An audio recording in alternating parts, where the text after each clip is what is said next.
Haleluya, haleluya, shalom blessed people. Kiranya berkat dan damai sejahtera Allah di dalam Tuhan Yesus Kristus menjadi bagian kita sepanjang hari ini. Jumpa lagi dengan saya Pendeta Theodorus dari Rumah Berkat House of Blessing. Hari ini kita masih akan berbicara mengenai seputar Paskah. Tema kita adalah nyanyian Kristus disalib adalah kemenangan kita. Firman Tuhan terambil dari Injil Matius pasal 27 ayat 45 sampai 50. Begini firman Tuhan. Mulai dari jam 12 kegelapan meliputi seluruh daerah itu sampai jam 3. Kira-kira jam 3 berserulah Yesus dengan suara nyaring. Eli, Eli, lama sabachthani. Artinya, Allahku, Allahku, mengapa engkau meninggalkan aku? Mendengar itu beberapa orang yang berdiri di situ berkata, ia memanggil Elia. Dan segeralah datang seorang dari mereka. Ia mengambil bunga karang, mencelupkannya ke dalam anggur asam, lalu mencucukkannya pada sebatang bulu dan memberi Yesus minum. Tetapi orang-orang lain berkata, jangan, baiklah kita lihat apakah Elia datang untuk menyelamatkan dia. Yesus berseru pula dengan suara nyaring, lalu menyerahkan nyawanya. Nah, blessed people, ini adalah seruan Yesus Kristus yang terakhir kalinya sebelum dia menyerahkan nyawanya. Nah, ketika dia menyerahkan nyawanya, ini menunjukkan bahwa kematian Yesus berdasarkan kehendaknya sendiri. Jadi bukan berdasarkan keputusan Pontius Pilatus atau Mahkamah Agama Yahudi atau siapapun juga, tetapi murni karena kehendak Allah Tritunggal. Sebagaimana telah disampaikan pada proto-evangelium dalam Kejadian pasal 3 ayat yang ke-15 itu, maka rencana Allah yang besar tergenapi di atas kayu salib, yaitu bahwa keturunan perempuan akan diremukkan tumitnya oleh sang ular, tetapi anak perempuan itu akan meremukkan kepala ular. Ini maksudnya.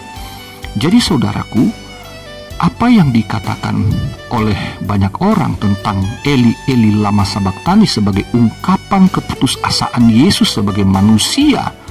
Karena ingat, Yesus memiliki dua natur, dia 100% Allah dan 100% manusia.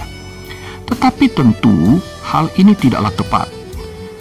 Karena Eli, Eli lama sabachthani haruslah dilihat dari pemahaman teologi umat Yahudi.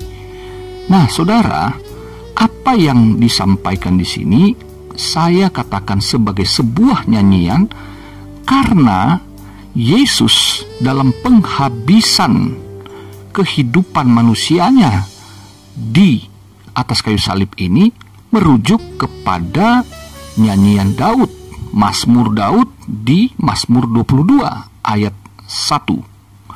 Saudara yang terkasih dalam Tuhan, ayat 1 dan 2 maksud saya. Kenapa ayat 1 dan ayat 2? Karena judulnya di situ jelas menunjukkan Mazmur ini tulis oleh Daud untuk pemimpin biduan menurut lagu Rusa di Kala Fajar. Lalu di ayat 2-nya itulah ucapan yang kemudian kita kenal, ucapan Yesus di atas kayu salib. Nah, ini adalah nyanyian kemenangan. Mengapa saudaraku? Karena Mazmur 22 ayat 1 yang dimaksudkan rusa di kala fajar itu adalah rusa betina menggunakan bentuk feminin. Karena yang dimaksudkan rusa betina di situ adalah Ratu Ester. Jadi Mazmur Daud ini rupanya pernah dinyanyikan oleh Ratu Ester ketika umat Yahudi di kota Susan, ibu kota Persia pada waktu pemerintahan Ahasiweros, mereka terancam pembunuhan massal, akan dibunuh oleh Haman. Itu sebabnya Ester mengumandangkan puasa 3 hari 3 malam untuk orang Yahudi memohon rahmat Tuhan, kelepasan daripada Tuhan dari ancaman kematian. Dan kita tahu dalam kitab Ester Haman akhirnya justru yang mati disalibkan, digantungkan atau disulahkan pada sebuah tiang yang tinggi. Jadi saudaraku, nyanyian yang dimaksudkan Eli Eli lama sabaktani adalah sebuah peringatan akan pembebasan Tuhan bagi umat Yahudi yang dinyanyikan oleh seorang ratu yang digambarkan sebagai rusa betina. Ini dinyanyikan sebagai sebuah nyanyian fajar. Jadi, kegelapan yang menguasai malam ketika matahari mulai bersinar, itu yang disebut fajar menyingsing. Bukankah ketika Yesus di atas kayu salib 3 jam lamanya, kegelapan meliputi daerah itu, meliputi Yerusalem dan sekitarnya? Saudara yang terkasih, penyaliban Yesus Kristus, kematiannya di atas kayu salib adalah sebuah fajar yang menyingsing.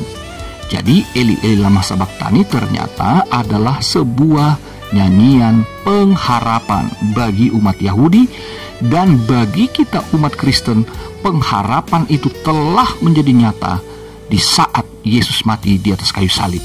Haleluya. Jadi saudara yang terkasih, di sini kita dapat melihat bahwa sebagaimana Allah melepaskan umat Yahudi di kota Susan, maka Allah juga telah melepaskan kita dari belenggu dosa, dari ancaman kematian. Dengan kematian itu ditimpakan kepada Yesus di atas kayu salib. Saudara dan saya adalah orang-orang yang memang layak untuk dihukum mati karena dosa.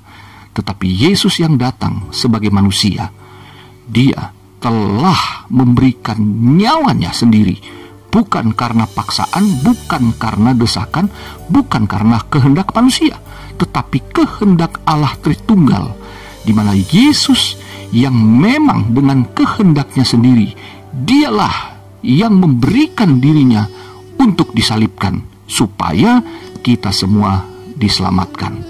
Jadi saudaraku, ketika kita memperingati Paskah, ingatlah bahwa kematian Yesus adalah kemenangan bagi kita semua. Bagaimana dengan keseharian kita? Janganlah kita berkata Eli Eli lama sabaktani ketika kita terpuruk, hancur oleh karena perbuatan dosa yang kita sengaja. Tetapi ketika kita berjalan di dalam tuntunan Tuhan, di dalam kebenaran firman Tuhan, maka kita harus menderita karenanya akibat daripada kebenaran yang kita hidupi itu. Maka terimalah itu sebagai anugerah, bahwa di sanalah kita dapat berseru memohonkan keselamatan, sebagaimana kegelapan yang coba menghancurkan kita. Namun ketika kita berkata Eli Eli lama sabaktani, sesungguhnya kita sedang memberikan hidup kita untuk menyerah total kepada Allah, dan kita menaruh harap hanya kepadanya sebagai sumber kekuatan dan pembebasan kita. Saudara, kita memang manusia berdosa. Kita tidak luput dari dosa dalam setiap hari, tetapi kita melihat pada Yesus yang tersalib, kita dapat bersuka cita karena kegelapan telah disingkirkan dari hidup kita.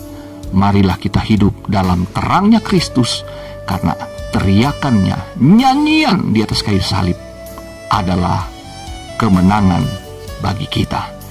Selamat Paskah, selamat menjalani aktivitas.